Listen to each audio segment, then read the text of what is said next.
करेंगे अब महालोक के महातैयारी की। दिवाली 24 अक्टूबर को है, लेकिन मध्य प्रदेश में 13 दिन पहले यानी कि 11 अक्टूबर को भी दिवाली जैसी रौनक देखने को मिलेगी। प्रदेश भर में करीब 25,000 मंदिरों में दीप सज्जा और भजन कीर्तन होंगे। प्रदेश के 25 लाख से ज्यादा घरों में दीपक जलाए जाएंगे। दरअसल इस दिन प्रधानमंत्री नरेंद्र मोदी उज्जैन में बता दें आपको महाकाल लोक का लोकार्पण करेंगे। 1056 मंडलों में एलईडी स्क्रीन के जरिए सीधा प्रसारण किया जाएगा और इस कार्यक्रम को लेकर तैयारियां पूरी तरह से की गई हैं। 25 लाख से ज्यादा दीपक जलाए जाएंगे और 25,000 मंदिरों में इस कार्यक्रम का सीधा लाइव प्रसारण किया जाएगा। और देखिए, इसी तैयारियों को लेकर लगातार जायजे लिए जा रहे हैं। सीधे रामघाट से आपको तस्वीरें दिखाएंगे, क्योंकि नगरीय प्रशासन मंत्री भूपेंद्र सिंह से हमारे एग्जीक्यूटिव एडिटर मनोज सैनी जी ने खास बातचीत की। रामघाट पर जब मैं और भूपेंद्र सिंह जी उस समय प्रभारी मंत्री रहा करते थे और सिंहस्थ 2016 में ऐसी तमाम तस्वीरें इस रामघाट पर दिखती थी। आज भी देखिए आप रामघाट कितना सुंदर लग रहा है, कितना खूबसूरत लग रहा है। प्रधानमंत्री नरेंद्र मोदी पहुंचने वाले हैं तो उज्जैन के चप्पे चप्पे पर इस समय पुलिस भी तैनात है। लेकिन खास बात यह है कि खूबसूरती बड़ी गजब है, सिंहस्थ जैसी। भूपेंद्र सिंह जी है मेरे साथ, एक बार फिर बड़ी जिम्मेदारी, मध्य प्रदेश सरकार के मंत्री है, लेकिन जब जब बड़ा मौका आता है तो जिम्मेदारी भूपेंद्र जी को मिलती है। भूपेंद्र जी क्या कहेंगे? मुझे याद आ रहा है 2016 का सिंहस्थ, आपको याद आ रहा है और अब प्रधानमंत्री जी आ रहे हैं तो फिर एक बार उसी तरह का माहौल है। देखिए, निश्चित रूप से मनोज जी, ये बाबा महाकाल की कृपा है और एक सुखद संयोग है कि एक बार हम और आप इसी स्थान पर बाबा की चरणों की सेवा करने का अवसर मिला है। और माननीय मुख्यमंत्री जी का ये प्रयास जो है, आज जो महाकाल लोक बना है, जिसके लोकार्पण के लिए माननीय प्रधानमंत्री जी आ रहे हैं, इस पूरे महाकाल लोक की संकल्पना या जो भी है वो माननीय मुख्यमंत्री जी की थी। और मैं इस मामले में अपने आप को सौभाग्यशाली मानता हूं कि उस समय सिंहस्थ के प्रभारी मंत्री के रूप में मुझे सेवा करने का अवसर मिला था।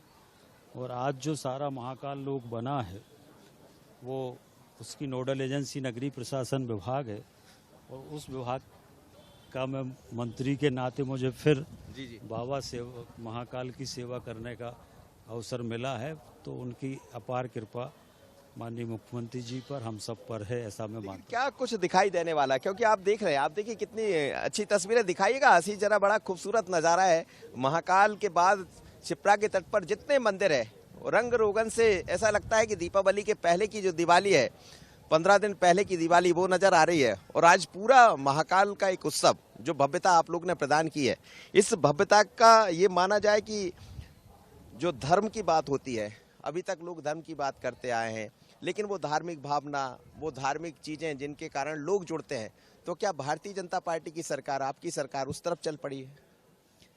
देखिए, भारतीय जनता पार्टी ही ऐसी पार्टी है देश में जो इस राष्ट्र की विचारधारा के आधार पर, इस राष्ट्र में राष्ट्रीयता के आधार पर और भारत माँ का जो ये हमारा देश है, उस संकल्पना के आधार पर सांस्कृतिक राष्ट्रवाद की जो संकल्पना है, उसको इस देश में किसी ने करने की काम किया है या कर रहे हैं, तो वो भारतीय जनता पार्टी है।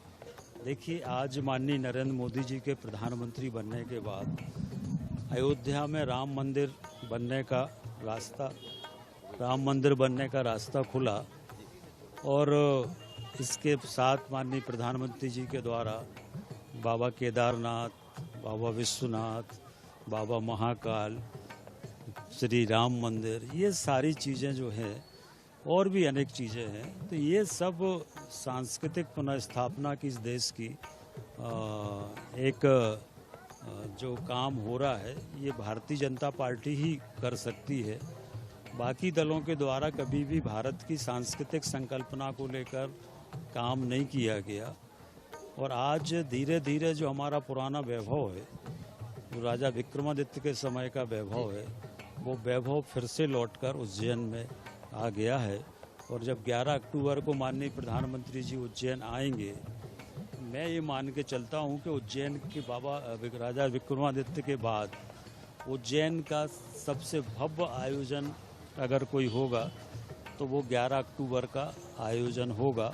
और महाकाल लोक के बाद तो जो भव्यता है लेकिन वो मैं देख रहा हूँ आपके चेहरे पर भी एक अलग तरह का उत्साह है। जैसे संत महात्मा जब तपस्या करते तो ऊर्जा दिखाई देती है, लेकिन उज्जैन में आने के बाद आपकी चेहरे की ऊर्जा भी बदल जाती है। देखिए, ये ऐसा क्षेत्र है उज्जैन, मनोज जी आप भी जानते हैं, हमारे दुनिया के जो सबसे प्राचीन धार्मिक शहर हैं हमारे देश के, उन 7 शहरों में उज्जैन भी है, जहाँ पर चाहे बाबा महाकाल हो, चाहे राजा विक्रमादित्य हो, चाहे भगवान श्री कृष्ण जी की यहाँ पर शिक्षा हुई हो, चाहे भगवान श्री राम चंद्र जी राम घाट पर आए हो, चाहे माँ अवंतिका यहाँ पर विराजमान हो, चाहे 84 महादेव यहाँ पर हो। पूरे देश में सिर्फ भस्म आरती उज्जैन में बाबा महाकाल की होती है, जिसके लिए पूरे देश और दुनिया से आते हैं। सुबह 4 बजे भस्म आरती होती है। तो निश्चित रूप से ये ऊर्जा का केंद्र है और यहाँ पर आने के बाद हर व्यक्ति को ऊर्जा मिलती है। सामने जो माँ छिपरा जी को हम लोग देख रहे हैं, तो छिपरा जी एक समय बरसात के बाद यहाँ पूरा जल सूख जाता था और जो खान नदी है उसका गंदा पानी यहाँ पर आता था। मैं माननीय मुख्यमंत्री जी का बहुत धन्यवाद अभिनंदन करूँगा कि हम लोगों ने 100 करोड़ की लागत से खान नदी का डाइवर्शन किया और छिपरा में हमेशा जल रहे, इसके लिए माननीय मुख्यमंत्री जी 400 किलोमीटर से माँ नर्मदा जी को पाइपलाइन के माध्यम से उनके जल को यहाँ पर लेकर आए और अब छिपरा में छिपरा जी और नर्मदा जी का जल एक साथ प्रवाहित होता है, तो दोहरा पुण्य हमें यहाँ पर मिलता है। कल कल बहती छिपरा नजर आ रही है, लेकिन प्रधानमंत्री जी के कार्यक्रम तय हो गए। कितनी देर प्रधानमंत्री यहाँ गुजारने वाले हैं और क्या क्या करने वाले? क्या जिस रामघाट पर हम खड़े यहाँ भी प्रधानमंत्री दिखाई देंगे? नहीं, अभी पूरी तरह से मनोज जी कार्यक्रम प्रस्तावित जो है वो मैं आपको बता रहा हूँ। अभी जो प्रस्तावित कार्यक्रम है उसमें माननीय प्रधानमंत्री जी आएंगे और उस सबसे पहले वो बाबा महाकाल के यहाँ जाएंगे, उनका दर्शन अभिषेक करेंगे और उसके पश्चात जो महाकाल लोक बना है, महाकाल लोक का लोकार्पण माननीय प्रधानमंत्री जी करेंगे, महाकाल लोक को देखेंगे और उसके बाद एक सभा जो सारे लोग आएंगे देश प्रदेश से, सभी गांव से, उनको सबको माननीय प्रधानमंत्री जी संबोधित करेंगे। तो कार्तिक मेला मैदान जो है वहाँ पर एक सभा होगी।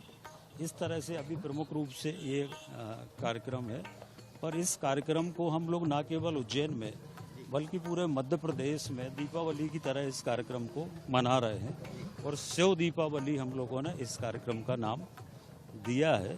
तो इसमें घर घर में, हर प्रदेश के हर घर में दीप जलाए जाएंगे, प्रदेश के हर मंदिर में रोशनी की जाएगी, सजावट की जाएगी और 25,000 मंदिर ऐसे चिन्हित किए हैं पूरे प्रदेश में जहां पर LED से सीधा प्रसारण होगा।